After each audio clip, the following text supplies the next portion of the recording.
Chrono Trigger is a timeless classic. Held by many as one of the greatest video games ever made, it's damn near perfect in every way. It amazes me how many newcomers pick up Chrono Trigger and applaud it for feeling fresh, innovative, and awe-inspiring to this day. Considering even modern indie games that have been inspired by Chrono Trigger can't quite get that same feel right, it shows just how well it's aged. This was peak Squaresoft at a time when passion and dedication for their craft was at an all-time high. Chrono Trigger's development wasn't smooth sailing though, but you wouldn't know that by just playing the game. As much divide in opinions on how Chrono Trigger should have been made, it's a miracle the game came together as well as it did. Chrono Trigger came out at a time when Japanese developers were obsessed with esoteric texts found in Jewish mysticism, Gnosticism, and other Western religions. I think over time, Chrono Trigger's story has garnered the reputation of being simplistic and whimsical, but as we are soon about to discover, Chrono Trigger's plot is much more complex than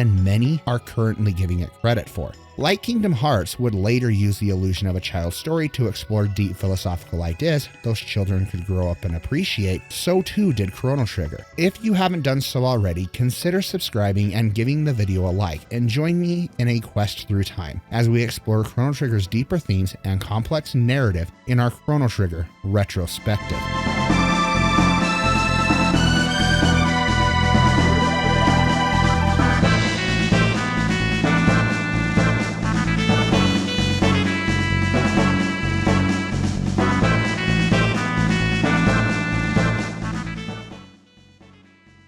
Chapter selects have been provided down below for those of you who are wanting to skip to a certain portion of the video or pick back up at another part later. If this is your first time watching my retrospectives, they are broken into 3 parts. First is development history to get a feel of what inspired the developers. Second is a detailed synopsis of its story and breakdown of its gameplay. Third is a complete breakdown of themes, myths, and philosophies that inspired the story and what morals or messages we can take from the story. If you want to, you can support the channel by becoming a member right here on YouTube or on Patreon for early access to my retrospectives. Thanks for watching. Let's meet our key developers.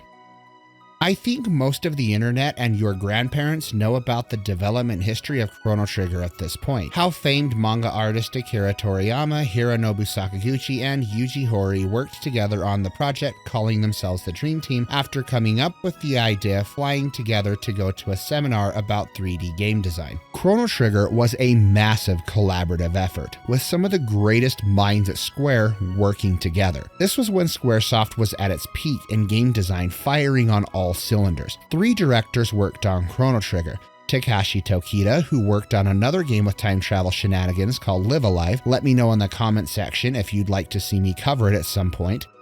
Yoshinori Kitase, who worked alongside Hironobu Sakaguchi as a co-director on Final Fantasy VI, and Akihiko Matsui, who worked on various different battle systems for the Final Fantasy series up until this point. The composers for Chrono Trigger were Yasunori Matsuda, who composed a majority of the game's music, and Nobuo Uematsu, who only composed 10 tracks for the OST. On the storyboard team, we had Yuji Horii, most famous for his work on Dragon Quest, Yoshinori Kitase, who had been helping Sakaguchi write since Final Fantasy V, Takashi Tokita, who would later go on to direct Parasite Eve, and Masato Kato, with Ninja Gaiden being the most prolific game under his belt at the time. Much like Sakaguchi and Kitase's baby was the Final Fantasy franchise, Takahashi had Xenogears, Kato's clear baby was the Chrono series, with Cross being a game he solely wrote himself, and you can feel the dedication and passion he had for the Chrono series within that game's script. Masato Kato was the main story writer and editor for Chrono Trigger. Kato had many disputes with the higher-ups at Square where the direction of Chrono Trigger should go. Horii was the one who wrote the initial plot and outline. Kato would go on to edit that initial script. Tokita and Kitase also wrote many scenarios for Chrono Trigger. Kato felt it was all a bit disjointed at times, even going on to state he wasn't a fan of the time travel elements Chrono Trigger introduced, initially being against them, stating he felt it would just lead to boring gameplay. The time travel elements though made Chrono Trigger really stand out, so I'm glad this idea wasn't dismissed. The time travel elements were inspired by the American TV show called The Time Tunnel, of which Yuji Horii was a major fan of. Chrono Trigger was planned to be a part of the Mana series initially under the working title called Maru Island. After Nintendo canceled the disc system though, those concepts would be repurposed into Chrono Trigger. The Zill scenario of Chrono Trigger was written solely by Kato himself. This was the section in just about every interview he seemed most proud of, so it's no surprise later entries of the series would go on to follow scenarios around that time period and what happened to certain characters within Chrono Trigger's plot that came from the Kingdom of Zill. Other prolific developers that worked on Chrono Trigger's art and graphics were Tetsuya Takahashi. He would later go on to make Xenogears, and later become the face of Monolith Soft, now most known for his work on the Xenoblade games. Yasuyuki Hone, who had also worked on Chrono Cross, Baten Kaitos, and the Xenoblade games. Tetsuya Nomura would become a key character designer for the Final Fantasy series and a director of Kingdom Hearts, and now pretty much just is the face of Square Enix. And of course, Yusuke Naoda. He would continue his work at Square, with his most notable entry being Final Fantasy X and bringing much of that game's breathtaking visuals to life. Yasuhiko Kamada was another developer I couldn't find much information on, but he did contribute to some of the art design as well. He was inspired by Ridley Scott's Alien, utilizing the grainy smoke look to offset some of the environments a bit and help with the lighting. Chrono Trigger pulled developers away from Final Fantasy VII, which was originally being developed for the Super Nintendo before moving to the PlayStation. Among those was Kitase himself. The time travel mechanics also gave them a lot of fits. Fixing one thing in one era would cause things to go haywire in another era. There were also lots of small details put into how characters would interact. Taking different characters along with you in a dungeon would result in very different dialogue being spoken. This was why New Game Plus was added, a game that pretty much made the staple across the industry. It's also worth noting Chrono Trigger was the first game to feature seamless transitions in battle, using the field as the arena rather than going to an entirely different screen.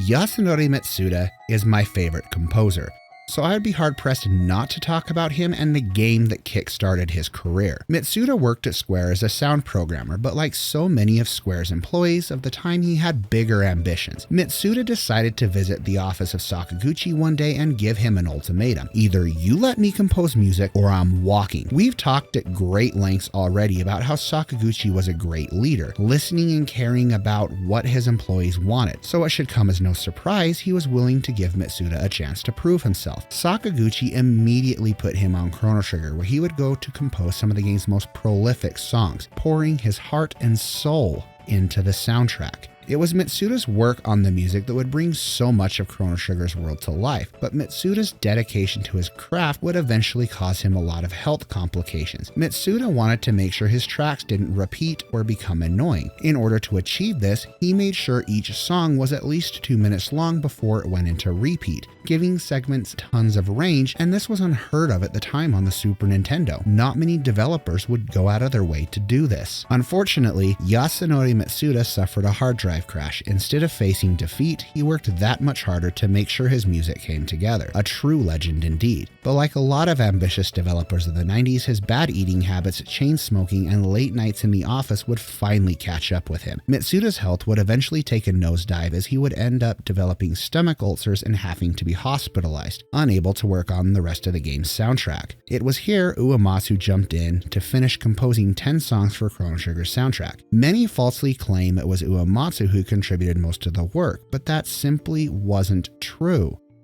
Some of the compositions were already made and he arranged them. Uematsu himself, though, only contributed 10 songs of the 64-song soundtrack. That's not to discredit Uematsu, as he is a legendary composer in his own right and one of my favorite video game composers ever, but credit where credit is due. Much of Chrono Trigger's soundtrack was composed by Mitsuda. The distinct sound Mitsuda brought helped bring this game to life, with themes such as the Millennial Fair, Scala's theme, and Corridors of Time becoming some of the most prolific compositions in gaming. If you would like to help contribute to developer history by contributing articles or uploading magazine interviews, be sure to head over to our Discord community and join over there. Not only is it a great way to help with development and research, it's also a great way to find like-minded individuals who enjoy video games just like you.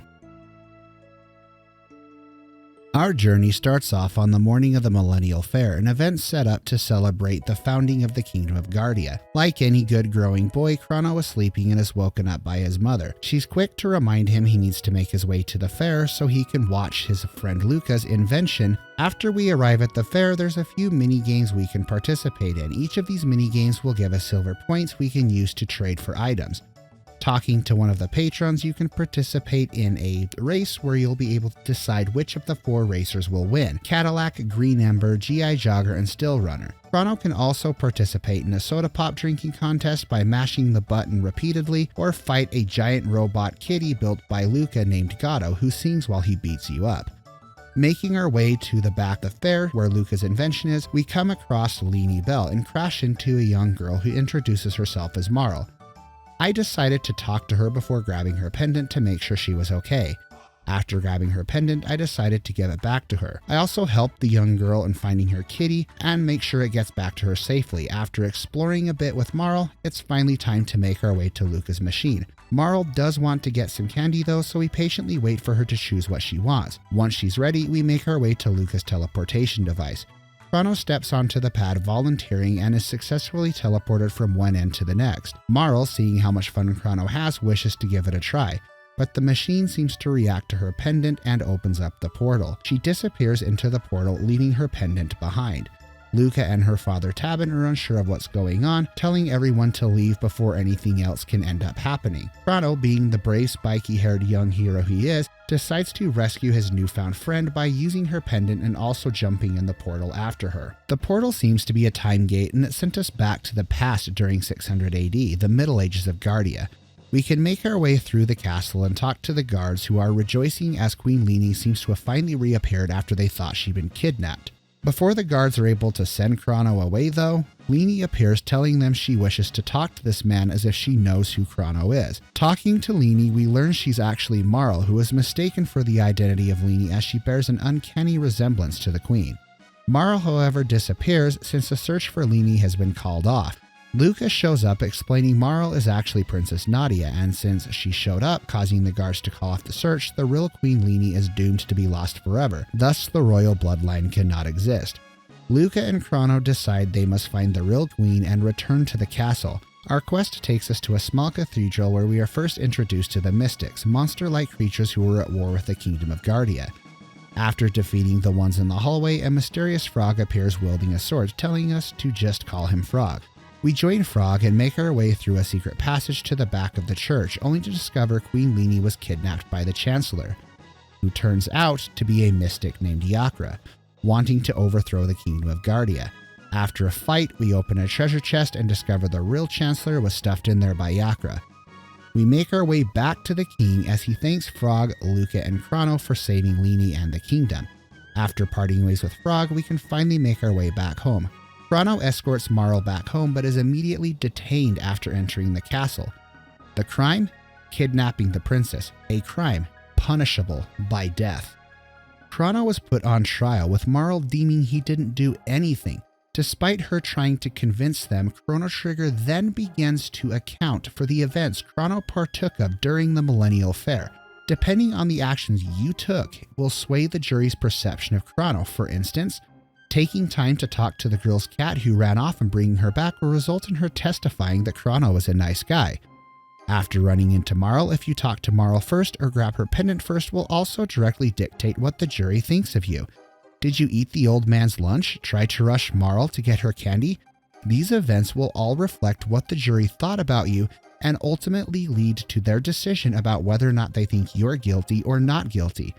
I remember as a kid this was nerve-wracking. It felt like I was being punished.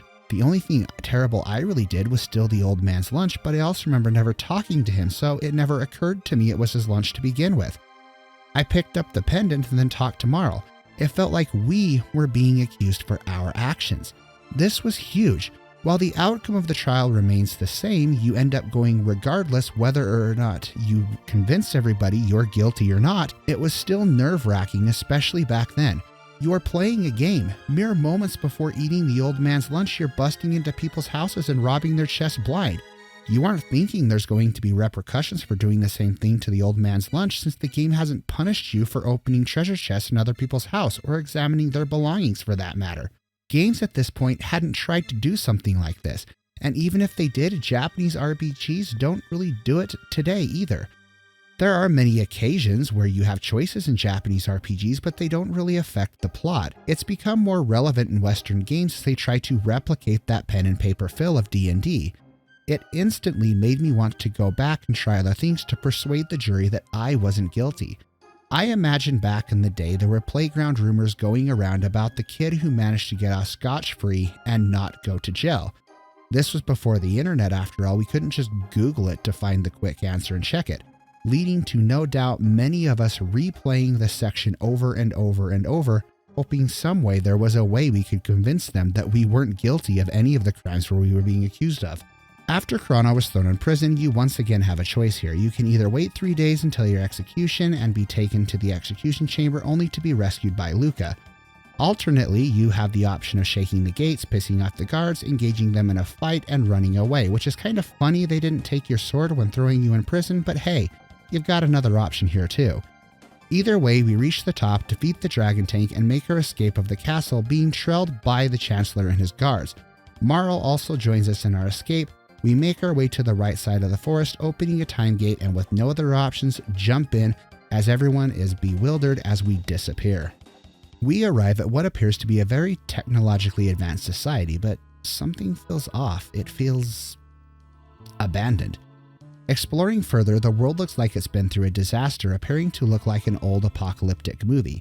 We make our way to another dome and find residents still alive. With nothing to eat, these individuals only have the Enertron to keep them alive and their bodies still working.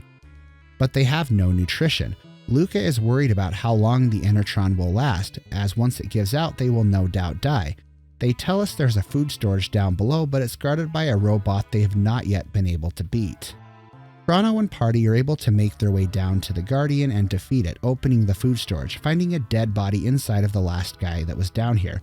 If we talk to the girl and her mother upstairs, we learn that this was her father. Damn, this game gets dark sometimes. All of the food is spoiled, but remaining is a small seed representing hope. Entering further into the dome, we learn about LAVOS, the parasitic life form that crashed into the planet many unrecorded millennia ago. In 1999, LAVOS rose out of the ground and destroyed the world, leaving it in the sad apocalyptic state we now see. Vegetation, animal life, food destroyed, leaving humanity in a broken, devastated state. The party refuses to accept this as their future, or rather their world's future. They may not be alive to see the events, but they refuse to accept that this is the state that befalls their world. Chrono, Marle, and LUCCA all decide they are going to save the world from LAVOS. They were able to save Marle, could they not do the same for the future of the planet? This starts their journey somehow, as they need to find out more information about LAVOS and where he came from. With not many leads, they need to find a way to go back to their time. Doing so, they decide to go east and travel to another dome, since we're likely to just run back into the guards who are currently looking for us if we were to take the portal we just used. Along the way, we come across another dome and a robot in serious need of repair. LUCCA, using her mechanical skills, fixes the robot, and Marle decides to call him ROBO. ROBO accompanies us to an abandoned factory where we need to open the door, which is currently blocking our way out. But in order to deactivate it, we're going to have to get past the robot guards. ROBO is stopped by a bunch of robots, calling him defective, trashing him for helping humans. The party fights off the robots and manage to drag him back to LUCCA so she can repair him. Once he's fixed, they step through the portal and arrive at a mysterious place called the End of Time. An old man sits at the lamppost, surprised there are guests. He hasn't seen guests in many years. The End of Time is, well, as the name suggests, it's where time ends and all gates lead to another time period. The man sits there watching over it. He tells the party they can use the portal to the back to get back to their time, but before we do, he suggests talking to the creature in the next room, Specchio. Specchio tells us we can learn magic, which was an art lost by humans, but lays dormant inside of us all. Each party member has a magical ability they specialize in. Chrono is light, Marle is ice, LUCCA is fire, and Robo, who's incapable of learning magic since he's a robot, does naturally have shadow abilities with his laser spin for now, so he'll be our user for shadow, at least for the time being. With our newfound powers, it's time to head back to 1000 AD, but before we do, we've got a full party, so now is a great time to talk about Chrono Trigger's combat.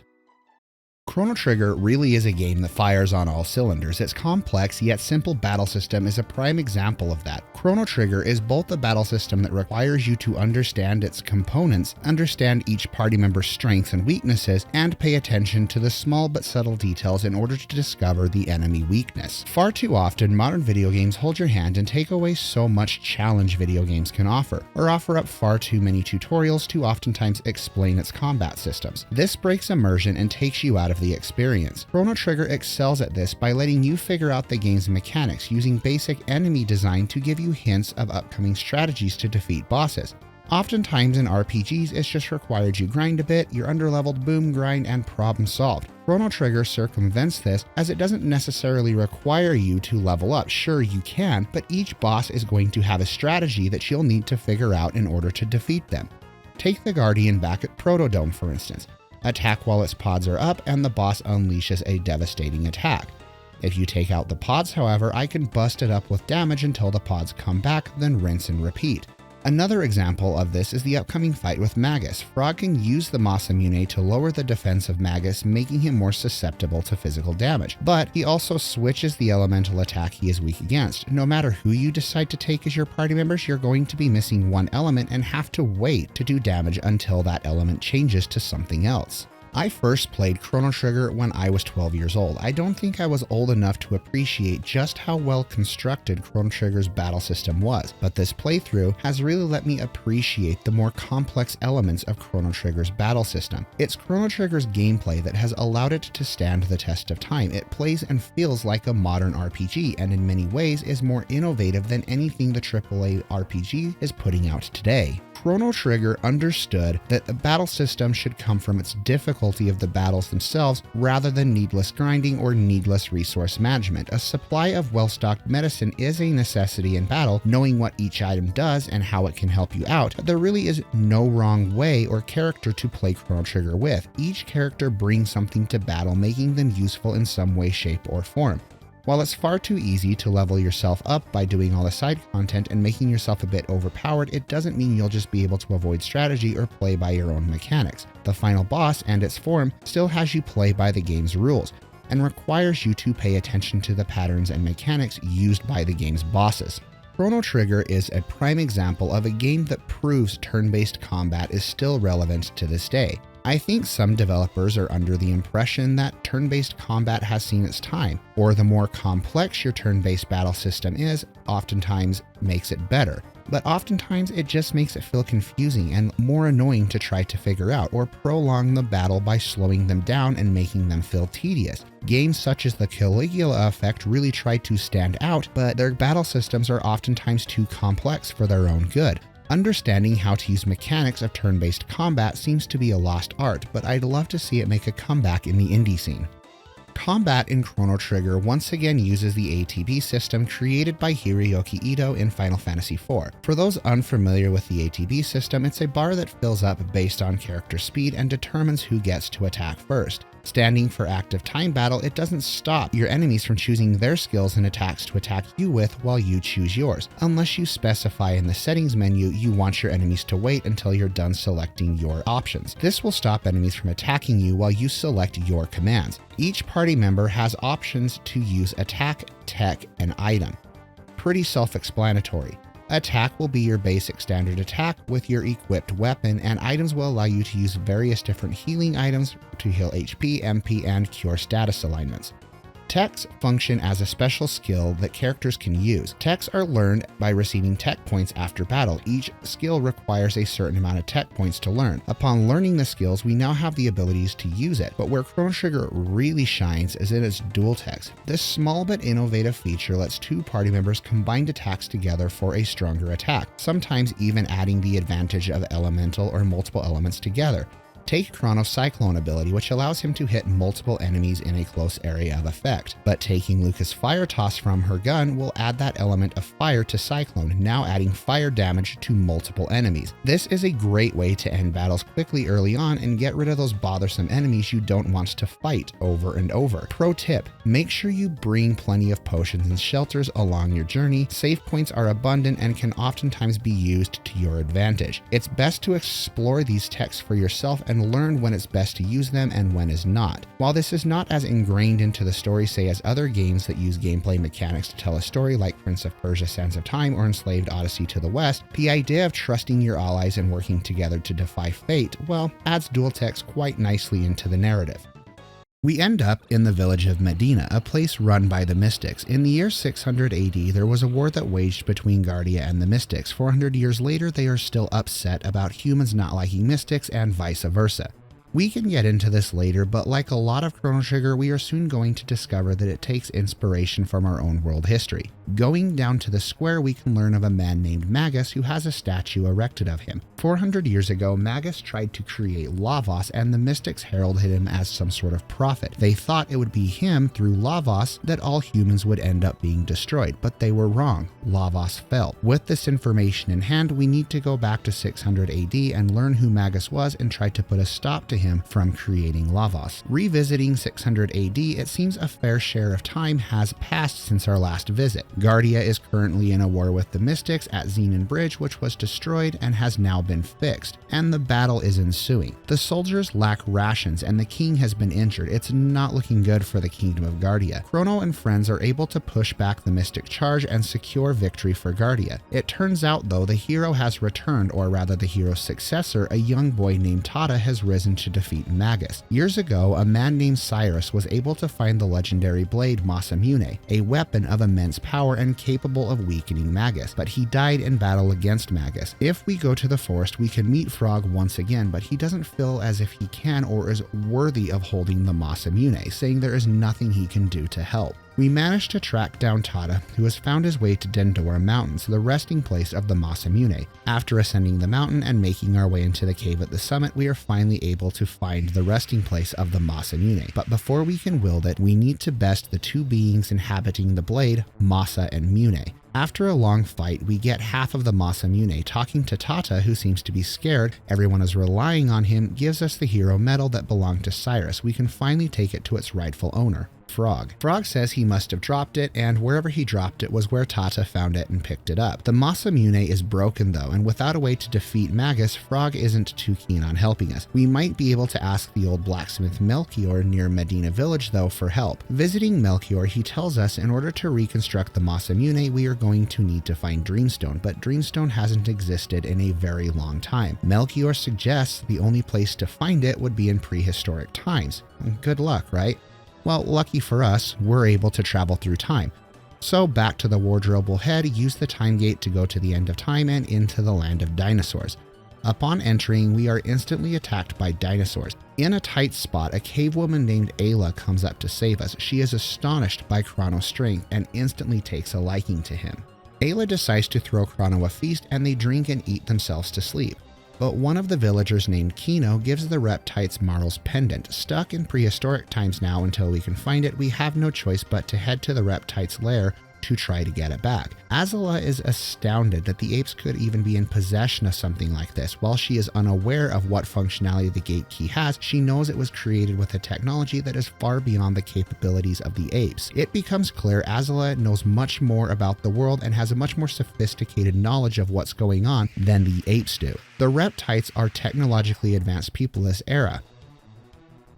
After defeating Nizbel, Azula gives us back the gate key and lets us have this victory. After the party makes their way back to Ioka Village, they say their goodbyes and Ayla presents Chrono with the Dreamstone, telling him the stone is only passed down to the strongest in the tribe. With the Dreamstone in hand, we can finally assemble the Masamune. Making our way back to present day, Melchior begins to craft the Masamune once more. After it's crafted, we get the Masamune, and it's time to finally head back to the Middle Ages and talk to Frog, with a complete Masamune in hand. Presented with the Masamune, Frog decides to aid the party in their assault against Magus. After all, doing so would avenge his friend Cyrus and bring peace to the kingdom of Guardia. We make our way to the secret cave, blocked by a rock, and in a spectacular show of power, Froggy uses the Masamune to open a path through the secret cave by splitting the boulder in half. When on the other side, we can see Magus's castle. Let's save our game and enter. The music here is absolutely magnificent, as the composition by Yasunori Mitsuda fits the scene perfectly. It's ominous yet mysterious, invoking some great sense of peril, but mystery at the same time. It perfectly encapsulates there is something far greater going on that the party does not quite understand. In order to make our way to Magus, though, we'll first need to make our way through his 3 henchmen, Ozzy, Flea, and Slash. Ted Woolsey, who's solely responsible for a lot of Squaresoft's translations back in the day, gets a lot of heat for the liberties he took and pop culture references he took when translating their games. I've grown fond of what has become Woolseyisms over the years, but I do share in the sentiment I'd like a more accurate localization to the original text. There are a lot of flaws in his localizations, and going back it frustrates me to no end. However, I'm glad Woolsey decided to change the name of Magus's henchmen, and every localization moving forward has just kept these names. I'm talking about Ozzy, Flea, and Slash. For those unfamiliar, Ozzy is referring to Black Sabbath singer Ozzy Osbourne, Flea the bassist of the Red Hot Chili Peppers, and Slash the guitarist for Guns N' Roses. I am eternally grateful for Woolsey changing these names, otherwise we would have been stuck with vinegar for Ozzy, soy sauce for Slash, and mayonnaise for Flea. There is a caveat to these translations. Unless you're familiar with the Japanese text, the original names and the running joke would be lost in Chrono Cross, where pepper, salt, and ketchup would become a thing. But this was a localization chase I applaud, and honestly, it doesn't really make that big of a difference when jumping into Chrono Cross.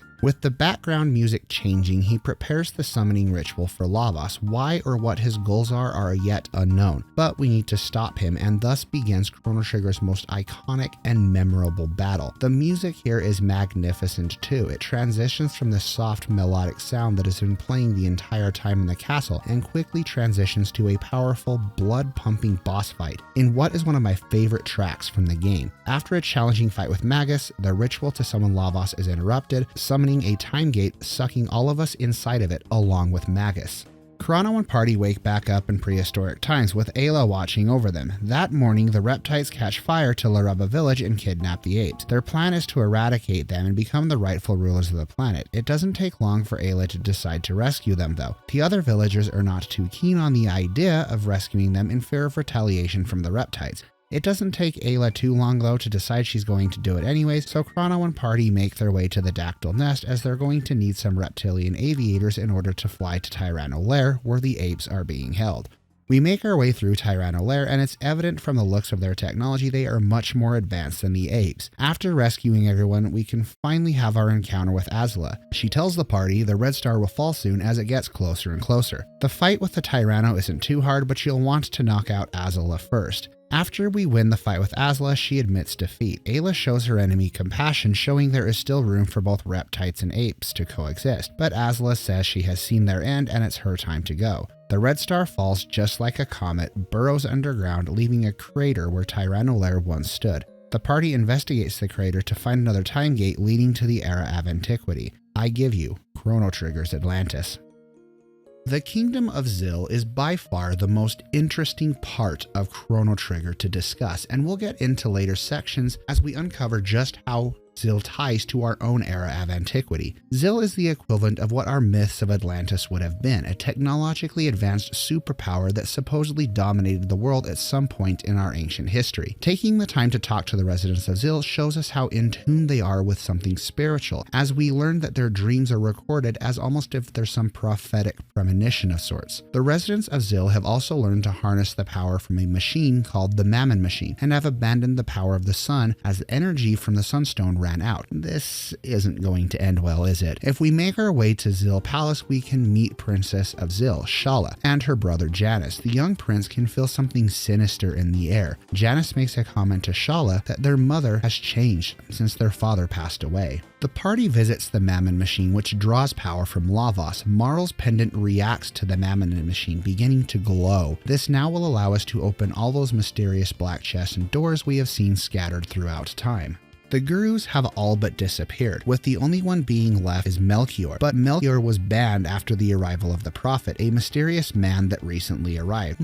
I wonder who this strange man could be. The sages had a great deal to do with the advancements of the Kingdom of Zil. They helped build the Mammon Machine, the Ocean Palace, and the Blackbird, and many technologies used by Zil. The wise men and Shala were the only ones capable of activating the Mammon Machine. However, since the arrival of the Prophet, the Queen seems a bit off. He has gained a great deal of prominence here quickly by the knowledge of events yet to happen and yet to come. The Queen banished Melchior to Mount Woe, imprisoned him in crystal at the behest of the Prophet. Making our way to the throne room, we are immediately questioned. The Prophet reveals we are the bringers of disaster he spoke of. Queen Zil wants us gone as she believes we are in cahoots with the gurus, who she seems to have also banished. The nerve of this lady. After a fight with her military chief Dalton and his golem, she commands Shala to return us to the surface, seal the time gate to Antiquity, and seal off the skyways so nobody can enter. With all time gates to Antiquity now sealed off, we need to find a way to get back. We are close to learning information about LAVOS, but yet it's still slightly out of our grasp. Talking to Gasper at the end of time, we learn Balthazar was working on wings that could travel through time. We are then shown one of the doors with a mysterious Mammon Machine symbol on it. Our next stop is Back to the Future. Our best bet is going to use the gate we left to go to the future to the end of time. But if you haven't done so already, you can make your way to the Protodome and open the door there too. It will net you some nice rewards. After making our way to the sewer, we stumble across the dome where Balthazar resides. Using the powered up pendant, we can now open the door. Following the blue glowing dots, we learn that Balthazar is living on borrowed time, or was living on borrowed time. It seems that age and lack of any real food source has taken a toll on his aging body. Balthazar tells us he was looking for a way to get back to his time and has successfully built a time machine. Talking to the new at the end, we learn before his passing, Balthazar was able to transfer his consciousness into the new. Balthazar then helps us ready the time machine and make our way back to the Kingdom of Zil once more. With the time machine in hand, we can now make our way back to Zil, but before we do, we can visit the doors and chests with those mysterious logos on them, the image of Mammon Machine. Make sure if the chest is available in the present, you get it there first. Not only does the chest present you with a stronger item, you can go back and also get the one in the Middle Ages. The Epic, however, cannot yet fly, but will soon be able to. So backtracking will be necessary if you want to get everything right now. After obtaining all the chests from this time period, we can finally make our way to the Kingdom of Zil and confront the Queen. The Skyway gates are sealed, and in order to access them, we'll need to find Melchior. There are a couple of reasons for this, as he first gives you access to the Skyway, but second, he also has the Dreamstone Dagger, the only weapon capable of destroying the Mammon Machine. Well, sort of, but we aren't going to use the Masamune. If you've wondered why Magus was weak against the Masamune, this was why. The Kingdom of Zil was drawing power from the Mammon Machine, which was also weak against the Dreamstone. It seems the only thing capable of destroying the Dreamstone is Dreamstone itself. In order to find Melchior, we're going to have to make a trek up Mount Woe, my least favorite dungeon in the game. After one of the more challenging boss fights of the game, we are able to release Melchior. He reveals the more energy the Queen draws from LAVOS, the more she descends into madness. LAVOS is not something you can control, it seems. Its energy is far too great and it consumes the person who tries to use it. With Mount Woe about to collapse, we escape and make our way back to the surface. Shala visits the surface and seems to have a kind heart opened towards the earthbound ones, even stating the enlightened ones were just like them at one point. They're just now puppets of LAVOS at this point. Shala wants to stop her mother.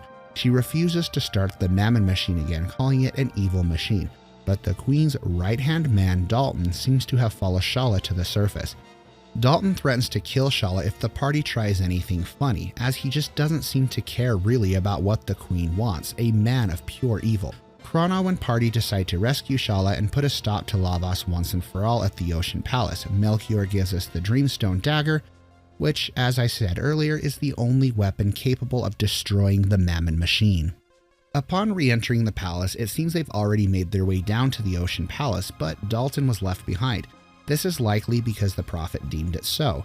After a fight with Dalton, we are able to defeat him and make our way down to the Ocean Palace. The Ocean Palace is perhaps the longest dungeon in the game.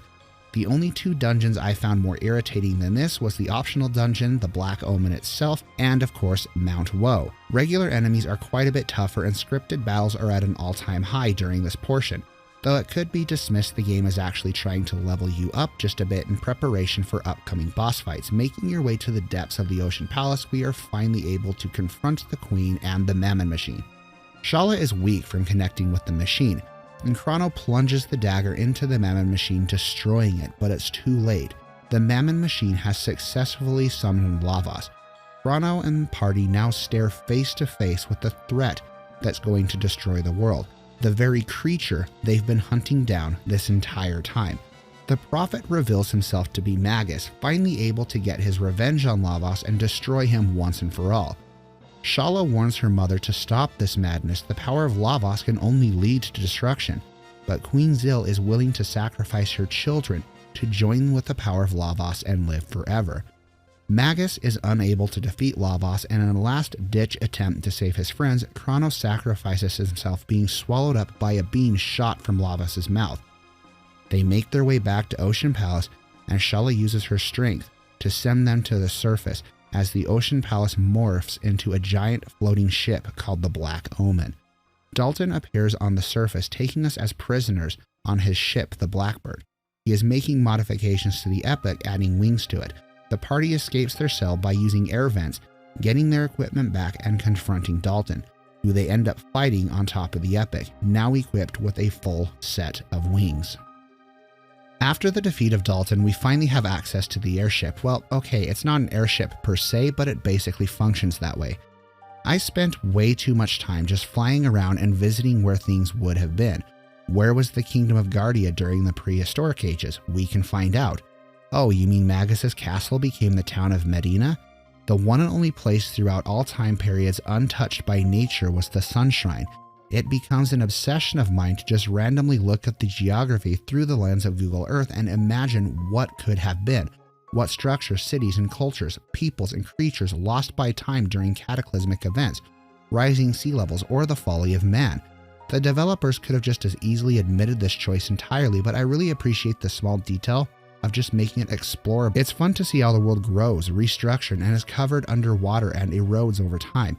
It would be something, wouldn't it, to have a flying time machine able to find the lost city of Atlantis, knowing if it existed, where exactly it was? These are questions that keep me up at night, and I've always been fascinated by the ancient past, and the older I get, the more fascinated I am by it. With Chrono gone, the party has a lot of time to reflect. Perhaps this journey isn't worth it after all, not at the cost of a friend. Chrono has been the player avatar, the voice of the character in which we saw the game through. This affects you as much as it does the party. Upon returning to Zil, we are told to explore just a bit. We can see remnants of what once existed of Zil as it plummeted from the sky. The earthbound ones and enlightened ones are now on the same level, no magic to set them apart. They have to combine their knowledge in order to thrive and rebuild. There's no sunstone, no mammon machine, no energy for them to use. The vast libraries of Zil completely washed up in the ocean, lost to time. Much like our real-world city of Alexandria was burned to the ground. Talking to the survivors, they tell us there's someone looking for us at the cape to the north. Making our way there, we discover it's Magus. With Frog now in our party, we have the option to get revenge, fighting Magus and outright killing him. It's his fault Chrono's dead, right? He killed Cyrus. We can also spare Magus, and honestly, I think this is what Frog would have done. This comes from the guy who wouldn't pick up a sword to defend his friend. Sparing Magus will let him join the party, and we now have a strong spellcaster. Magus can use all level 2 elemental attacks, and his shadow elements are the strongest in the game, making him the strongest shadow user we currently have. Let's hop into the Epic and see where we can explore at this point. Chrono is dead, but Magus says there might be a way to undo his death, so it's time to speak to one of the gurus. Let's go ahead and head back and see what Gasper has to say. Talking to Gasper, he gives us the Chrono Trigger, a time egg capable of removing someone from their fate of death. In order to unlock its secrets, though, we'll need to make our way back to Balthazar. It's entirely possible to continue without Chrono in your party and just leave him dead. As a result, the ending will be different, but since we are going for the true ending, we are going to bring him back. We need to make our way back to Balthazar. We make our way back to the dome where Balthazar resides. He tells us in order to bring Chrono back, we're going to need to go to Death's Peak just north of the dome and climb to the summit. But we'll also need a doll of Chrono. Where are we going to get one of those? This could be the part of the game that leaves most players scratching their heads, wondering where in the hell are you going to get a doll that looks like Chrono? The answer lies at the beginning of the game in the Millennial Fair. There's this mysterious man, a mad scientist known as Norstein Beckler. If you talk to him, you can engage in a mini-game called the Copycat Game. Our goal here is to copy the movements of the doll. Normally, it takes the face of the party leader, but since we want Chrono, he's willing to help us out, for a price of course. Depending on how well you do in the minigame will depend on how much you pay for the doll. I did horrible because I suck at remembering what buttons do what. But we got the doll, and need to go to Chrono's house, lie to his mother, say he's okay, and get it. Well, it's off to Death Peak. After ascending the mountain, defeating some LAVOS spawn, we finally arrive at the top of the mountain where we use the Chrono Trigger with no imminent results. But we are soon transported back to the scene in the Ocean Palace with LAVOS once again staring us down, but something's different. Time seems to be frozen. This is our chance to save Chrono. Replacing the doll with Chrono, we are able to bring him back, saving him from his fate. With a full party, we can finally complete some side quests. Chrono Trigger is unique in the way it presents its side quests. Not only are they completely optional, and not only do they give us some of the strongest gear and weapon in the games, but they also provide backstory to the world and characters, fleshing out not only the world of Chrono Trigger, but giving resolution to the character arcs. These are completely optional and do not have to be done. At this point, you could just go straight for LAVOS and defeat him in 1999 if you wanted to. That option is there. But for the sake of this analysis, we are going to go through all character arcs. We've already covered Isla, as she doesn't really have any side quests other than returning to the prehistoric time to get stronger armor by trading items with the old man there.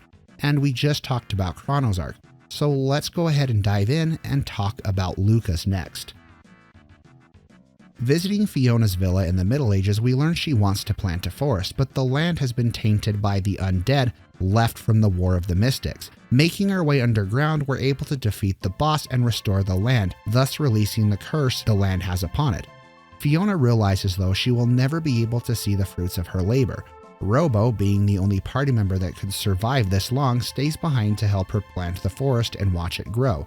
Hopping in the epic, we can travel to present day. Robo is tattered. It's evident the damage over a long 400 years has taken a toll. Robo makes a comment it seems something has wanted them to see how time progressed, using them to relive its memories. Almost as if an entity of sorts wants to change its fate. LUCCA and the party spend the night talking at the campfire. Marle asking LUCCA what events from your past would you change if you could. LUCCA can't really think of anything. Later that night, LUCCA is awoken by a portal opening. Stepping into this portal, she has a chance to solve one of her regrets. When she was a kid, her mother got caught in one of her dad's inventions, losing the use of her legs. This has no doubt brought her and her father close together, but at the same time has cost her mother her legs. She desperately wanted to change her mother's fate. We have a chance to do so by turning off the machine that caused her injury and saving her. It is entirely possible to get this portion wrong, and I did in my first playthrough, resulting in her mother still losing the loss of her legs. But depending on if you get it right, you can go and see her mother up and walking around, and this does change the ending of the game, as her mother may be sitting during the events of Millennial Fair, or her mother might be up and walking around. What's the password? Well, it's the name of her mother, of course. Making our way to the future, we can go to the dome where Robo was created, Genodome. Making our way deep into the dome, we meet a robot girl named Atropos. She calls Robo Prometheus and reveals he was meant to live with humans and study them. The name Prometheus here is an interesting choice, considering what we are about to talk about later. But in this context of Robo, Prometheus is the name chosen much less for the reference of actually stealing fires from Zeus, but more the act of betraying Zeus. It's revealed Robo was an R-type unit created for the sole purpose of living with humans and analyzing them with the eventual goal of destroying all human life. Robo, of course, has grown fond of his friends, traveled through time, and seen great evils humanity can bring. But he's also seen the joy, love, and happiness having friends can bring, and how humans can come together and help each other out. He won't betray his friends, and thus you can see the connection it has to Prometheus. Atropos tells Robo he is broken and he must be erased. Robo tries to talk sense into her, but she just won't listen.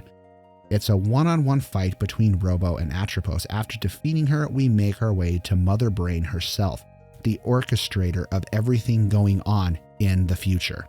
Mother Brain, like Azla and Zil before her, were convinced that they were chosen by evolution to rule the planet, citing establishing a new world order of steel, pure logic, and no sadness and suffering. The planet without humans would be able to heal.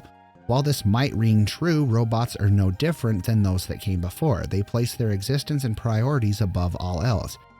It's funny they think that they can heal the planet, but by doing the same things they accuse humans of doing, sure, we won't exist, but the world is full of advanced machinery, and robots are really going to heal the planet? Or will they create their own utopia rather than what the planet wants? Robo, like the Tin Man from The Wizard of Oz, has gained a heart and has come to care for his friends. Despite being created for destruction, he has found a conscience. Let's point out the obvious. It's the human ability to be able to survive pain, sadness, and suffering that make us unique. It allows us to feel pain of others and be self-conscious of what we are doing to the planet. It's that conscious mind that makes us beasts of destruction, but also creatures of preservation and caring for others. I'm not saying we shouldn't expand and find easier ways of living, but I love the outdoors too.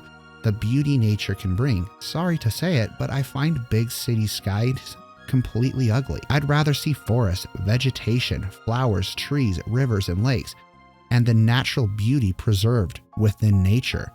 I want to keep them around. I am by no means saying we need to give up modern life. No, I like my modern way of living and the conveniences it brings. I wouldn't want to go back to methods of survival before indoor plumbing or modern electricity. What I am saying, though, is we do need to leave room for nature and enjoy its beauty so it can continue to sustain us. Just because what we use now doesn't mean we shouldn't be looking for cleaner, more environmental friendly types energy either. But I don't think we should just give up what we have. I think Robo saw this. Sure, humans have destructive capabilities, but we have so many other traits that other animals do not possess. It is our ability to question good and evil that make us unique. Robo puts it wonderfully. It's our life experiences and memories that are important, what makes us unique and what allows us to grow. Robo, though a machine, has learned what it means to be a human. There isn't much to Frog's arc. Frog's strongest weapon, as it should be, is the Masamune, so it makes sense his quest would be about powering up the Masamune to its full potential. Taking Frog to the Northern Ruins, we can visit the grave of Cyrus, and he sees his friend's ghost. Cyrus tells Frog, you know what? Let's just call him Glenn for this section. Cyrus tells Glenn he was always stronger than him, a better swordsman than him, and he never had a chance at beating Magus. We've seen Glenn accept the responsibility of the Masamune, defeat Magus in battle, and find the courage to fight. Glenn had always been a pacifist, not liking to fight, but realized sometimes you have reasons to fight. Sometimes you need to pick up a sword and uphold your values, to protect those you hold dear, to hold on and cherish what you value most. Glenn chose to spare Magus in battle, realizing he too was just a victim, as it was the same thing that drove Glenn and Magus to revenge, wanting to defeat what it was that stole their friends from them, that stole their families from them, the people they cared about, but in the end realized that revenge would not bring them back. As Gandalf puts it in the Hobbit movies, true courage is about knowing not when to take a life, but when to spare one. Eventually, Glenn is able to come to terms with the death of his friend and realize that he wanted Glenn to find his place in the world and where he belongs, and it seems Frog has finally been able to do that. If we visit Magus's castle, we can see Ozzy has erected a small fort where Magus's castle once used to be. Ozzy is mortified by the thought of Magus even working with the humans, asking him if he even cared about helping out the mystics. While it's clear he still doesn't care and was only out to get LAVOS, admitting he never did and only using Ozzy's friendship, you can tell it hurt Magus just a bit. We end up fighting Flea and Slash once more, separately and powered up with new weapons. We make our way to Ozzy's traps and eventually beat him using one of his own traps against him. I find it kind of funny if you fell and hit the wrong switch the first time. You fall down to the previous level, make your way back up, only to have a cat come along and pull the right lever. Ozzy falls victim to his own trap yet again. It's never clear what happened to the trio, but this won't be the last time in the series we see them. Magus might be the only character that doesn't have the biggest arc. or really a resolution to that arc, but he is able to confront his shadow and realize the darker sides of his ambition. Raising him from a child, Ozzy looked out for young Janus, eventually recruiting him to his cause. The young Janus was hell-bent on stopping LAVOS. It was the only thing that kept him going. In a lot of ways, his heart was in the right place, but like his mother, he used people to benefit himself. His love for his sister trumped everything else. Janus, however, became a reflection of his mother. Her lust for power dominated her, and while MAGUS wanted to defeat LAVOS, he too sought ultimate power to do so. While it's very easy to sympathize with MAGUS, he wasn't much different than his mother. While his arc is never truly closed and a lot of character growth still does need to happen, it is his first steps in realizing the darkness in his own heart, accepting he was using Ozzy and only cared for a way to defeat LAVOS and not actually helping the Mystics in their war against Guardia. This particular side quest has us first visiting 600 AD in an attempt to find Rainbow Shell. The great explorer Toma promises Marle he will find the location of his shell but is unsure if he will be alive to uncover it. He gives us a drink to pour on his grave back in modern day, so we grab the epic and make our way to 1000 AD to pour the drink on Toma's grave. Toma reveals he found the location of the Rainbow Shell. It is in a far-off cave nearby back in 600 AD. Exploring the cave, we discover it is the ruins of Tyranno Lair from 65 million years ago. Making our way through the lair, we come across a rusted-up version of Tyranno and defeat it once again.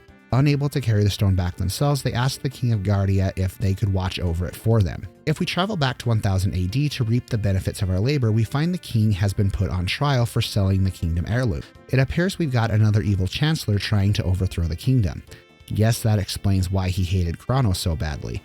The king is unaware of the Rainbow Shell's existence, but the chancellor is imminent. It's not there anymore. After kicking Marle out of the courtroom, they must make their way to the treasury only to discover that the Rainbow Shell has been there all along. Next to the Rainbow Shell is a letter from Marle's late mother. The letter tells Marle her mother knew one day she was going to want to go off and do her own thing and that she would eventually argue with her father. Taking the shard, we are able to foil the Chancellor's plans and reveal he is none other than a descendant of Yakra. After defeating him, we can finally prove the king's innocent. If we go back to the courtroom and check the floor, we can get Yakra's key and finally unlock the only chest in the castle we couldn't open, revealing the real chancellor. Marle, or Nadia, has been running from her duties, trying to escape her fate of becoming a princess. She doesn't want to inherit the kingdom. She wants to see the world and do her own thing. Marle's letter from her mother helps her see that she has an obligation to tend to her subjects and ensure the success of her kingdom. Both the king and Marle have a heartfelt moment, both realizing they were in the wrong and must now start to mend those wounds by moving closer together. The older I get and experience the world, the more I reflect on my own life and decisions I've made. If only I hadn't been so hell-bent on owning a giant collection of video games. Would I be able to have a house? Be more financially stable? What if I'd taken the advice I'd gotten about going into a trade? Would I have been better off? If I listened to my father about not getting myself into debt, my credit might actually allow me to live the way I wish I could. It's natural for children to grow up and rebel against our parents. We want to do our own thing, be our own person, rebel against the norms of society. We, however, come to a point where reality hits us and slaps us in the face when we realize how naive we actually were to ignore the adults around us. Those adults that have years of experience ahead of us who lived a life and likely went through the same trials we did. Realizing adults in our life are only trying to set us up for success and only want what's best for us. Unfortunately, it's a lesson. No matter how many times someone tries to teach you, you just have to learn for yourself. You have to come to those realizations yourself and realize that you screwed up. It's finally time to make our way to the Black Omen, the mysterious flying ship we've seen in every time period. The Black Omen is the remnants of the Ocean Palace. Zill still plans to combine her power with LAVOS so she can live forever. We make our way to the bridge of the Black Omen and fight Zill one last time. After a long and hard fight, the party is finally able to defeat her. A defeated Queen Zill in a last-ditch attempt summons LAVOS and fuses with him, living forever through him. It is time for the fateful encounter, that moment in the distant future we swore we were going to change. Our time to defeat LAVOS is now. The fight with LAVOS is broken into 4 phases. First is his shell, which will take the role of each boss we fought up until Mount Woe, copying their patterns. Once the boss is defeated, it's finally time to take out LAVOS' shell, and he's got a few tricks up his shell. We're able to destroy him and leave a gaping hole where his head once was. Going inside, I can only describe what we are about to see as Toriyama's version of an H.R. Geiger alien. If you're familiar with Dragon Ball Z, you're probably very familiar with this design, as it looks like something straight out of Dragon Ball Z. After defeating this form, we make our way to the final fight of the game, 2 pods and a humanoid-like creature. The pod on the right is what we must defeat in order to destroy LAVOS. In doing so, we'll finally destroy LAVOS and save the world once and for all. It's oddly satisfying, isn't it? LAVOS seems to have been this unbeatable entity the entire game. You feel like you've done something impossible by defeating him.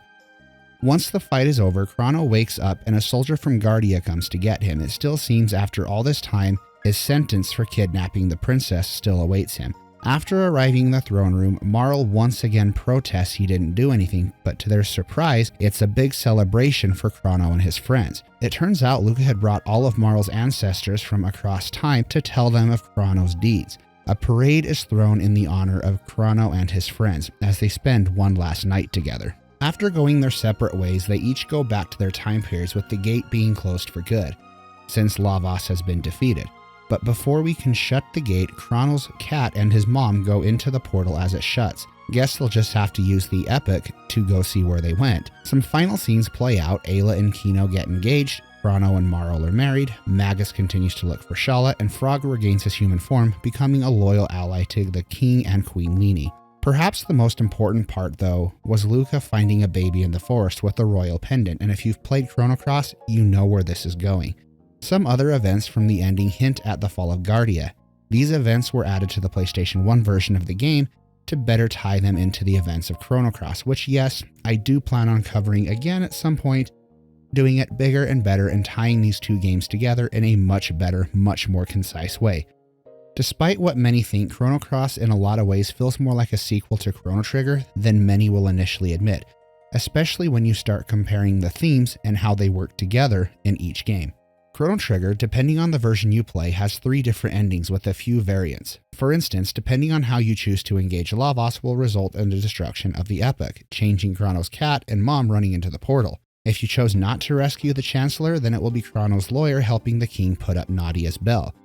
If you save LUCCA's mom, she'll be up and walking around or sitting down if you fell.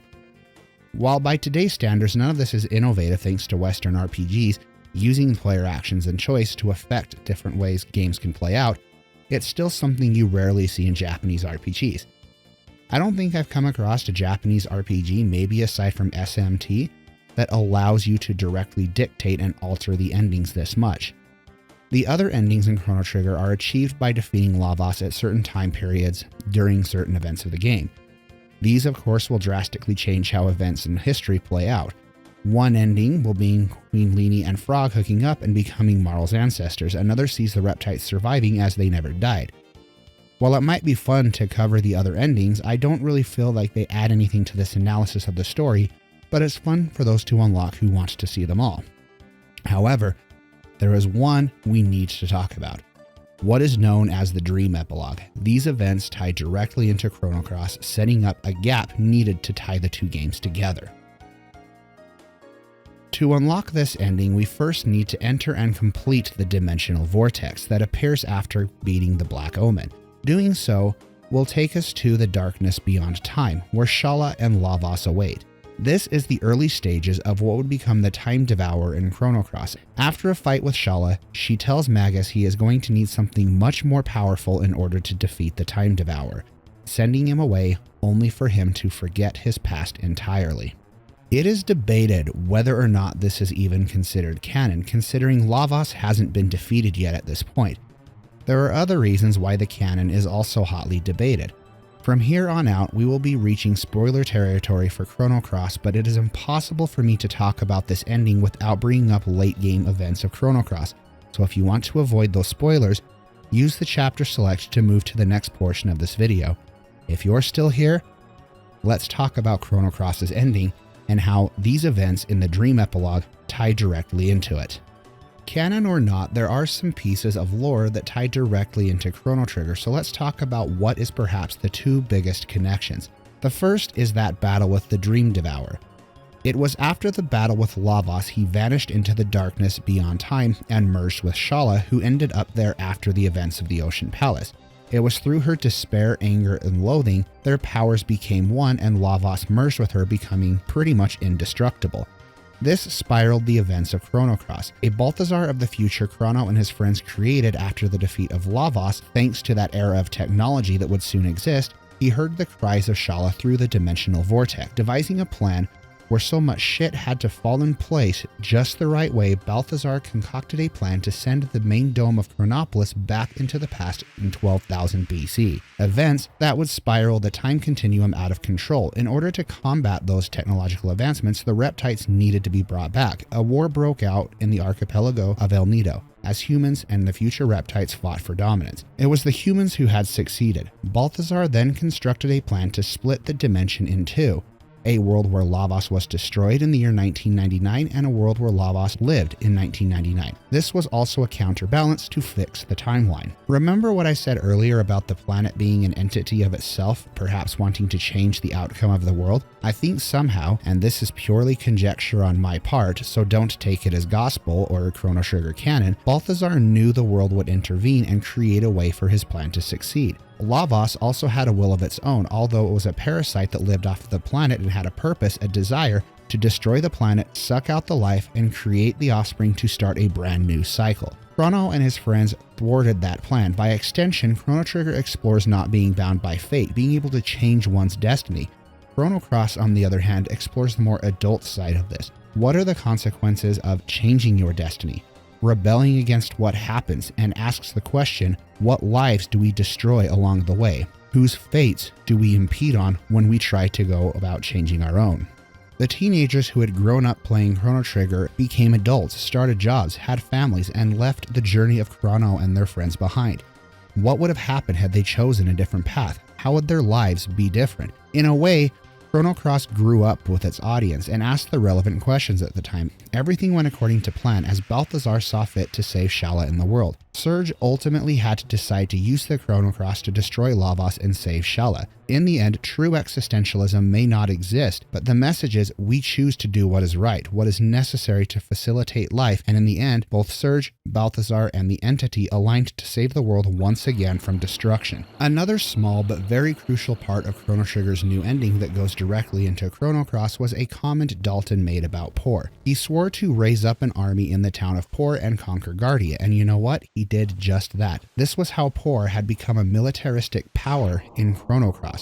Chrono and his friends altered the history of Zil. Their presence to meddle in Antiquity came with dire consequences. Though the entity may have wanted to save the world, the consequences and the effects that their decisions had to rebel against fate and save the world had dire consequences for their own fate. It's a messed up cycle, right? When you change your fate, when you go against something that goes against the norm or you're meant to do, those consequences are going to have repercussions. There is no right or wrong way to do something. You do something, you have consequences for it, whether or not those consequences are good or bad.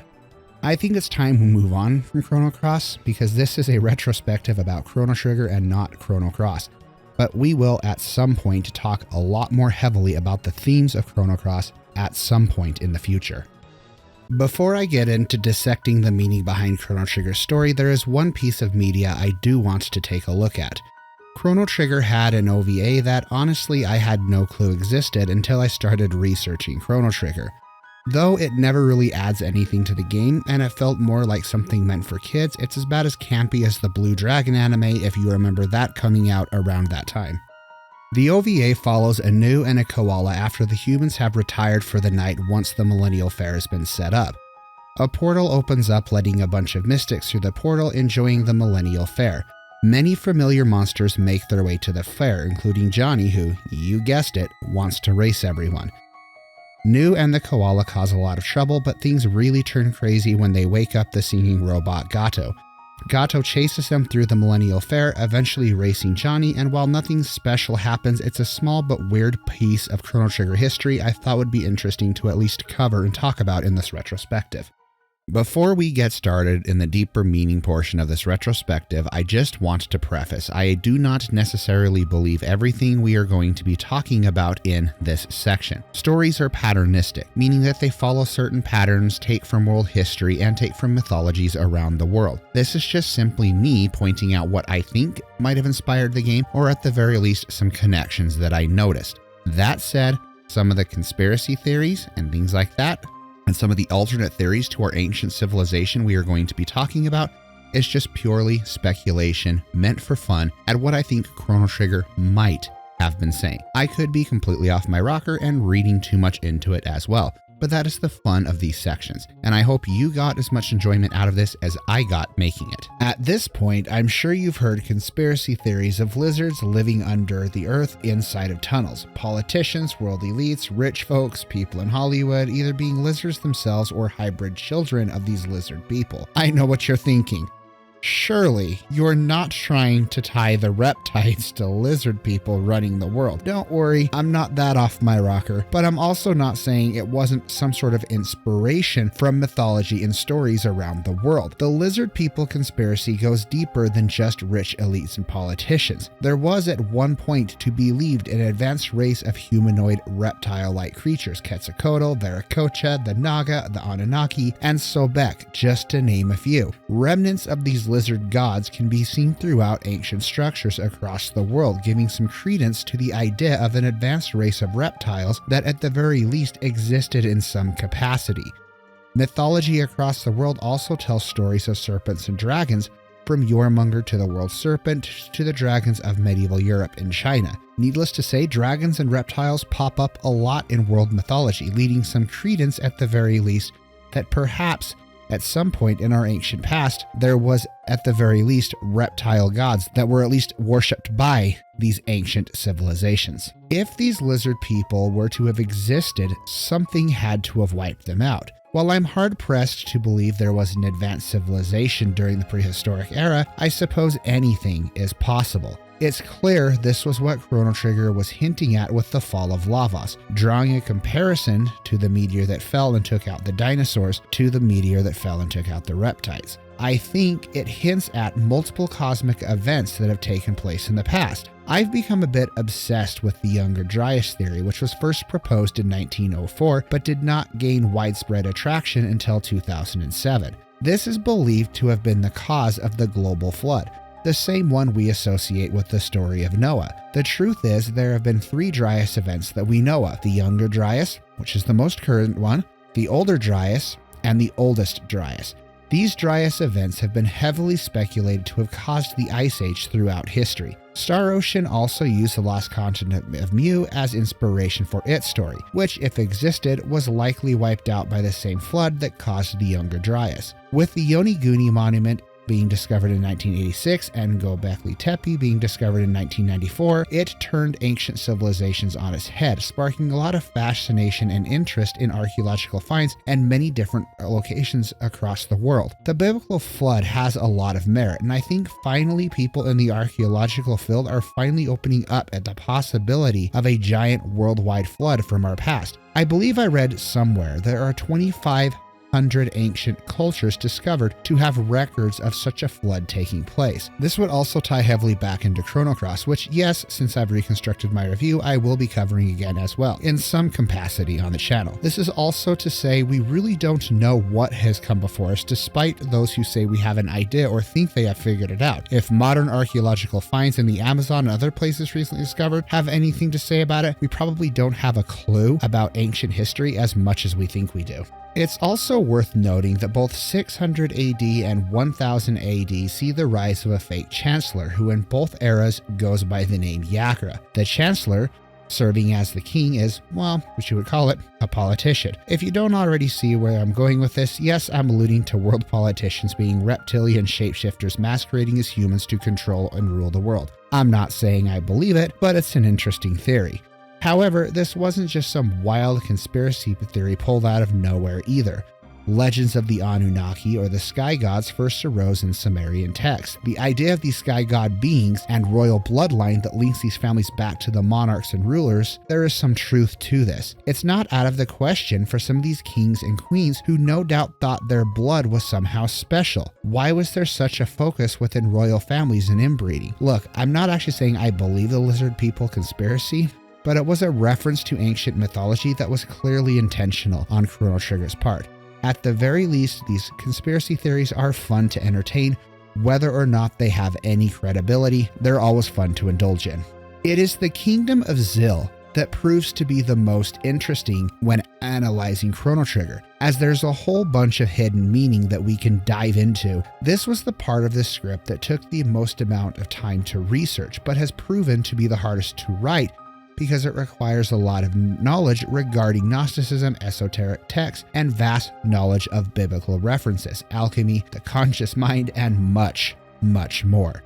First up, let's differentiate between the names of Antiquity and the Dark Ages. So for those of you who were unfamiliar or who are unfamiliar, during the initial release of Chrono Trigger for the Super Nintendo, the name of Zil, the time period Zil took place in, was called the Dark Ages. When it was re-released on the Nintendo DS, they changed the name to Antiquity. And I want to talk about the clear differences between this and what name actually fits more in line with our own global timeline when it comes to our ancient mythology. There is a clear distinction between the Dark Ages and Antiquity. This distinction solely depends on the version you are playing. My first introduction to Chrono Trigger was the Super Nintendo, thus the Dark Ages was used. However, any history buff will tell you this wasn't the case, as many people had rightly pointed out the term Dark Ages just didn't fit. This was why the DS remake changed it to the Age of Antiquity. The Dark Ages usually refers to the time frame of the 5th through 14th centuries of Europe. The term Dark Ages catalogs the time frame where culture and science seemingly disappeared, as this was right after the Roman Empire expansion and much was lost through the ancient cultures as Rome came in and dominated all of these ancient cultures. A lot of this was due to the burning of the Library of Alexandria, where any documentation about previous ancient cultures, technology, and science were kept. The burning of Alexandria Library by the Roman forces was probably the most devastating blow to any knowledge we had about our ancient past. Speaking of the Library of Alexandria, Zil is very much reminiscent of the giant library. Antiquity was a time period from the 8th century BC to 5th century AD. I bring this up because the time period reflected in our own history fits into the timeline of Chrono Trigger, or I should say inspired Chrono Trigger was our own timeline of Antiquity. There is a reason why the developers chose to use that name specifically. I bring this up because as a kid, I remember learning about the Dark Ages in school, and it never made much sense in why the Kingdom of Zil was placed in the Dark Ages, but changing the name to Antiquity makes much more sense.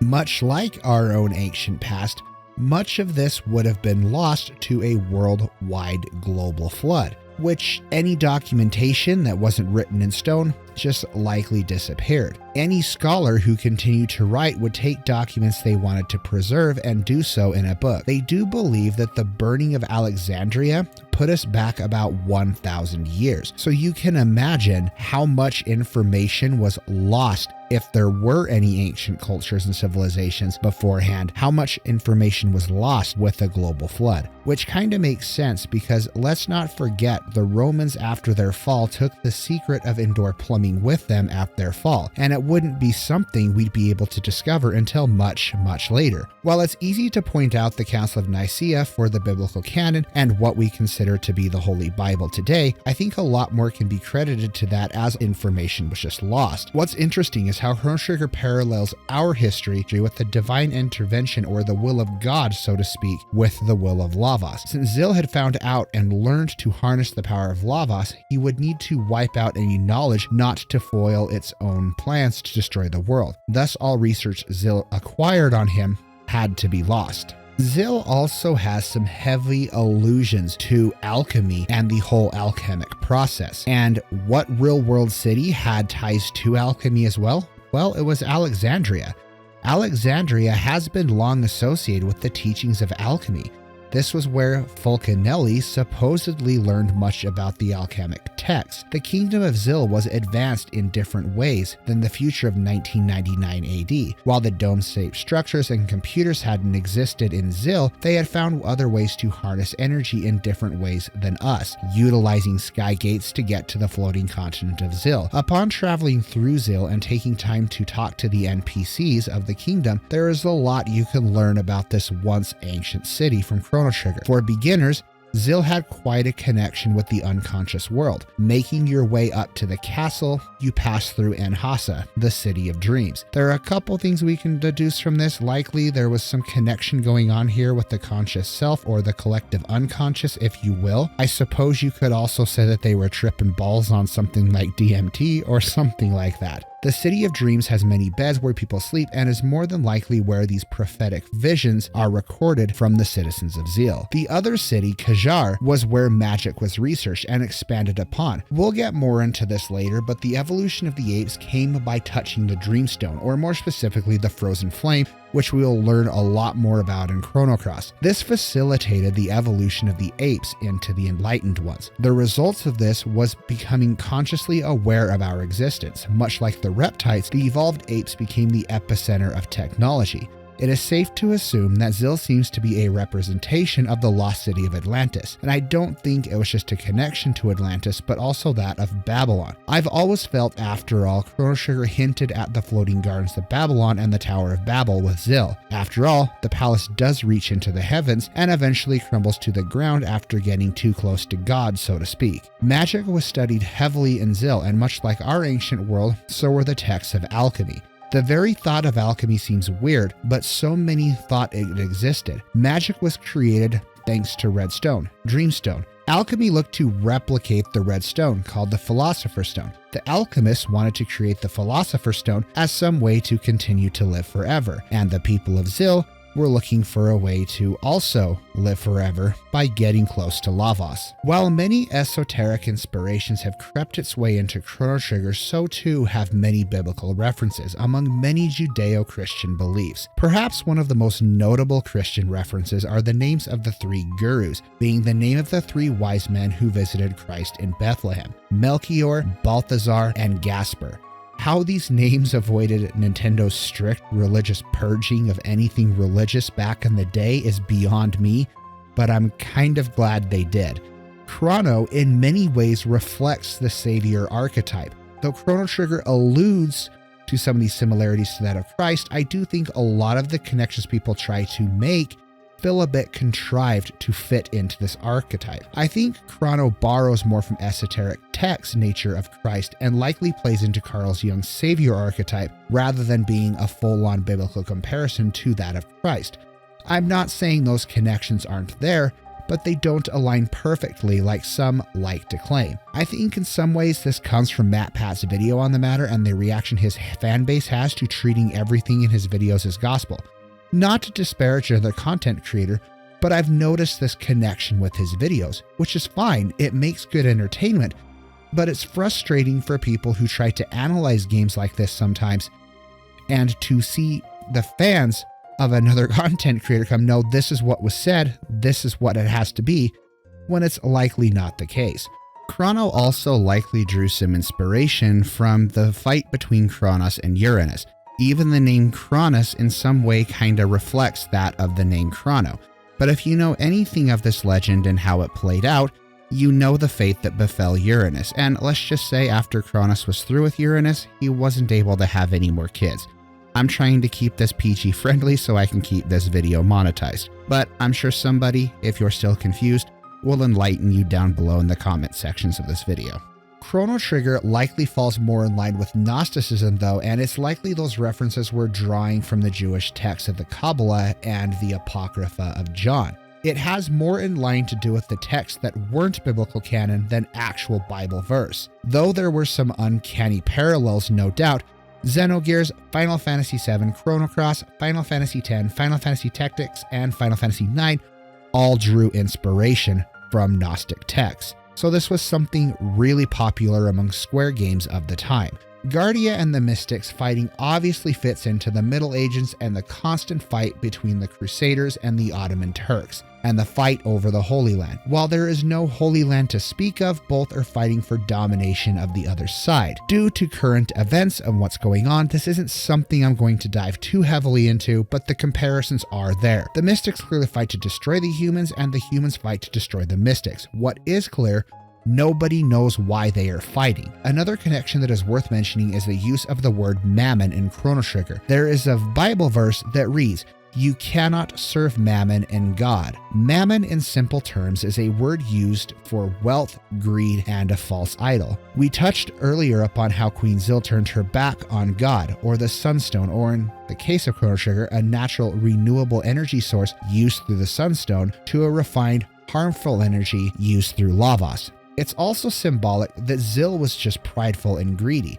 and held those with magic to a higher regard of life than others, hence how they treated the earthbound ones. It symbolizes their sins and what led to their eventual downfall. Something else I wanted to briefly touch upon as well was LAVOS also being a red star, a red object that fell from the sky, and it resembles the Philosopher's Stone, an unearthly creation created by an ultimate source of power and had the ability to give users everlasting life, which was exactly what Queen Zil thought. If you have been paying attention to what we've analyzed, you may have already realized how evolution of humankind played a crucial role within the story of Chrono Trigger. There has been a long speculated missing link to the evolution of humans. What caused us to evolve from the Homo erectus to Homo sapiens? When did we become consciously aware beings and become aware of our own existence? When did we start questioning what our existence was? There are theories out there that try to explain this. The ancient astronauts theory, which suggests alien DNA was mixed with the Homo erectus to create us. Some speculate that the Ark could have been made up of survivors of Atlantis that combined our DNA with theirs. Or was it really just a forbidden fruit that gave us an advanced understanding of life? Either way, something happened that caused us to evolve with no real answers as to what that was. It is believed whatever kickstarted human evolution from mere animalistic behavior is something that could think, act, and establish what was right and wrong. Oftentimes in myths and religions, we are told of beings that betrayed the gods and brought fire to the humans. In Greek mythology, this was Prometheus. Prometheus went against Zeus and gave humans fire. In the Book of Enoch, it was Azazel. Loki, in Norse mythology, brought knowledge of fire to the humans. Surely the advancement of fire was long discovered by other primates before us? No, the flames go much deeper than just fire. The flames were not just fire, but knowledge. It was the gods that gave knowledge to mankind, made them consciously aware of their existence, the knowledge to know right from wrong, the knowledge to have a conscious level of thought. In Chrono Trigger, it was the Dreamstone, or more specifically, the Frozen Flame. As we briefly mentioned earlier, is much more heavily talked about in Chrono Cross. Humans made contact with the Frozen Flame in Chrono Trigger to give them their advanced state of consciousness. This also touches upon the forbidden fruit in the Garden of Eden and why Adam and Eve were cast out after they partook of the fruit. They were no longer innocent beings. They had the knowledge of right and wrong, and thus themselves had to experience life and what it was like to be a human with that fully conscious mind. In closing, LAVOS represents the fallen angel that gave mankind the knowledge of God, dooming them to be a species capable of sin. Much like Azazel or Prometheus brought the flames of knowledge to humans, so did LAVOS to the humans of Chrono Trigger's world. When LAVOS came into contact with the apes, it turned them into self-conscious beings, capable of thoughts and decisions and the ability to not act on instinct. But think about the consequences of their actions. LAVOS brought sin into the world of Chrono Trigger. Zil showed us this a great deal as we got to see how truly corrupted by LAVOS power humans in Chrono Trigger could become. We've already established Zil was Chrono Trigger's version of Atlantis, but it also goes way deeper than that. Remember how I brought up the Book of Enoch earlier? Well, in some ways, Zil themselves represent the Nephilim, or the giant ones of the Old Testament. How, you ask? Sky gods that descended from the sky and enslaved humanity. Or at the very least, this was what was written in the writings of Zecharia Sitchin. Take that for what you will. Early humans weren't chosen by the gods, just like the earthbound ones weren't chosen by LAVOS and not blessed with the power of magic. While they came down the evolutionary line of apes, they didn't have the ultimate power that the enlightened ones sought. This also draws parallels to the Anunnaki. Queen Zil even enslaved the earthbound ones like the Anunnaki did, speculated by some, in building the Ocean Palace. After Zil fell to the ground and the enlightened ones had to live with the earthbound ones, all humans were made equal once more.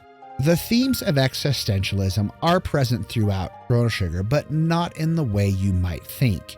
I would honestly set this up as child's first entry into existentialism, or Nietzscheism for that matter. They are often small moments within Chrono Trigger itself that resurface much larger in Chrono Cross. In a way, our main characters have an existential crisis when they realize the human race is doomed to destruction by LAVOS. Their fate is controlled by determinism.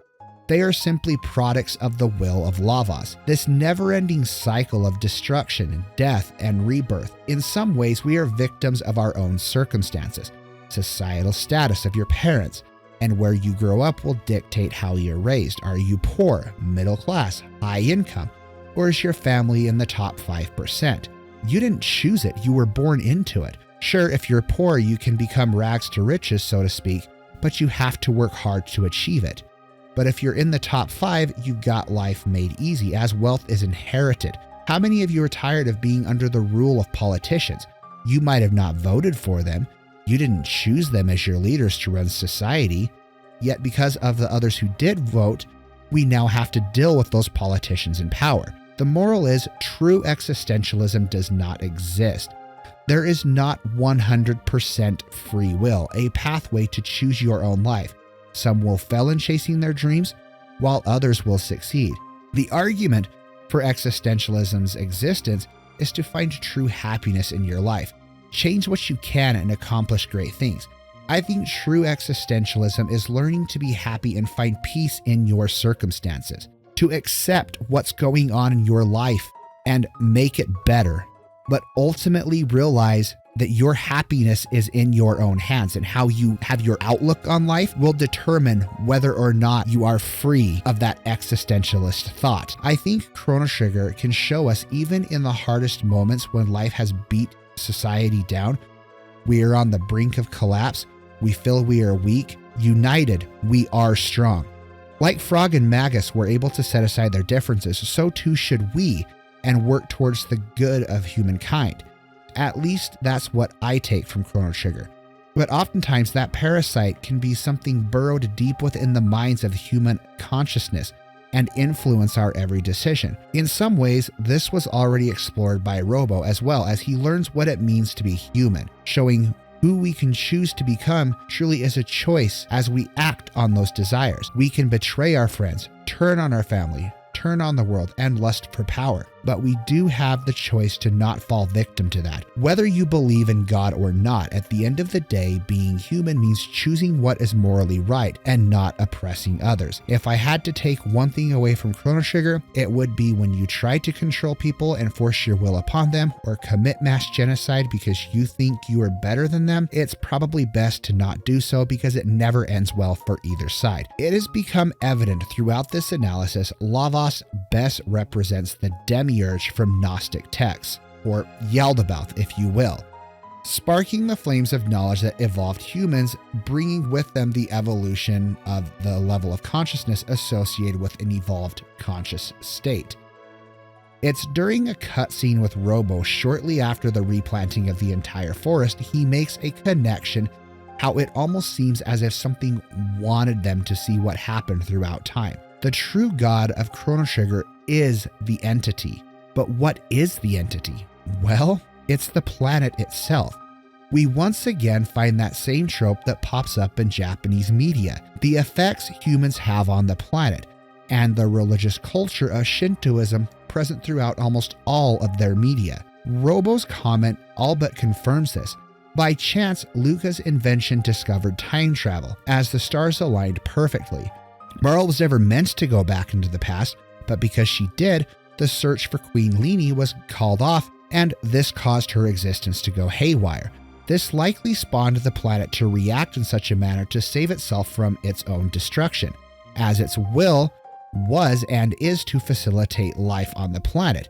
If LAVOS destroys the planet, it can no longer facilitate life. This theme can be corroborated by taking a look back at Final Fantasy VII and drawing comparisons between the two games, which was also in development for the Super Nintendo and put on hold to aid in Chrono Trigger's development. So it's no surprise some of these ideas or concepts, since some of the same writers were working on that game, would kind of coincide and come together. But let's take a look at some of these. Both feature a planet enacting its will to survive so it can continue to facilitate life. Both feature a party with a strong will to save the planet from an existential threat. That entity in both games came from the cosmos, feeding off the planet like a parasite. There is also this theme of whether or not humans are essential for the planet, and whether or not the planet is using those humans whose will align with it to do its own bidding. What is interesting to take a look at was how the planet effectively did away with the species it didn't need. The reptites were a warmongering species who planned on killing off the apes. In a way, they were driven by Azla and followed her with almost like a hive mind mentality. The reptites had become self-conscious and were doing more harm to the planet than good by looking to destroy the apes. LAVOS wiped them out, which seems like a pure coincidence, but I do think this was divine intervention on the planet's part. The Kingdom of Zil befell the same fate. What's interesting about the Kingdom of Zil was how they turned away from using the power of the Sunstone in favor of energy harnessed by LAVOS. To put this more to a Christian-centric understanding, Zil turned away from God, a natural, limitless energy that had run out but could have gone back to a more archaic form of living while the Sunstone recharged and found a way to live more in accordance with the Earth. It was through the advancements of this technology the Kingdom of Zil was able to become more advanced, but they chose to turn their backs on God and began to worship Satan, a more destructive type of energy used because it was more reliable but hurt the planet and would eventually lead to its destruction. In a way, the same thing happened in 1999 AD as well. There is a theory out there that our planet will eventually become inhabitable, but what a lot of these post-apocalyptic stories get wrong is it's not going to turn into a giant wasteland and remain that way forever. As we can clearly see with nature, it has the ability to overtake things. Without expanding or cutting down that vegetation, it would eventually grow over your house. The wood would begin to rot and eventually eaten by termites, eventually turning that wood into a biodegradable soil to fertilize the land. I once again can't help myself but draw a connection to the rise of artificial intelligence, how this is a pure contradiction to nature. If left to progress, AI will become more intelligent and make humans more lazy. As AI starts to take over the harder labor jobs we once used to do and starts automating our electrical equipment, diesel equipment, or other futuristic energies we may use, to automating the tractors, combines, and making synthetic meat and fertilizer to grow crops, eventually turning the soil completely useless, humans that feed off of this and aren't contributing to the hard work needed to pick the crops, tend to the crops, ensure the soil is well fertilized, and a healthy system of fecal matter is applied to the dirt to ensure grass and crops can properly grow.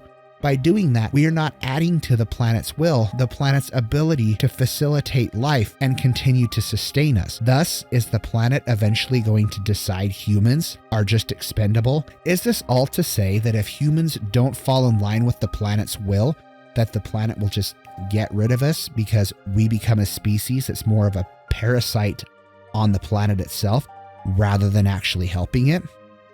Maybe, just maybe, the Sunstone going out in Zil should have been an indicator it was time to hang up the lavish lifestyle and go back to a simpler life and live off of the land, teaching generations to come the power of the Sunstone and treat that energy more resourcefully than Zil had.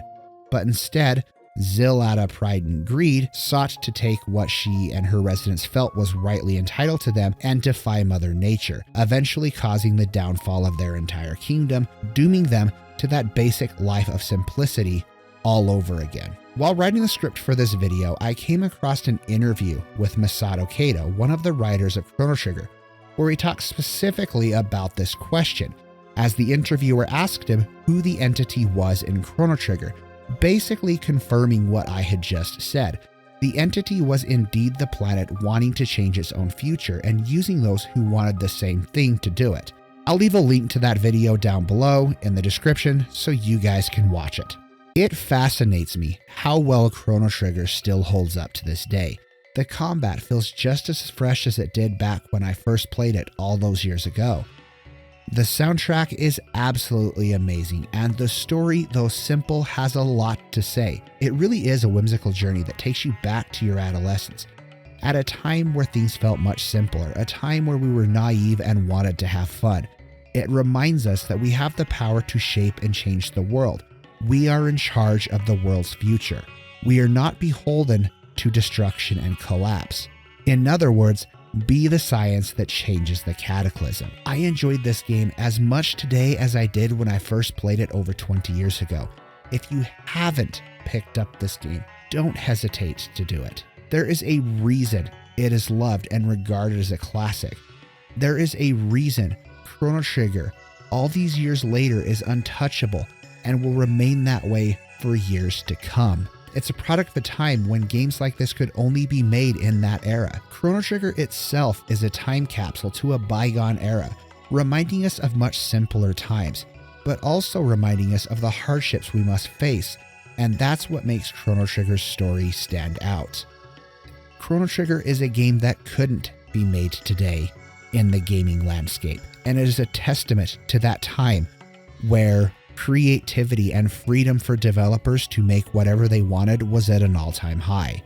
If you haven't done so already, hit subscribe and ring the bell notification so you do not miss a video. Patreon and memberships are also available if you want to help support the channel.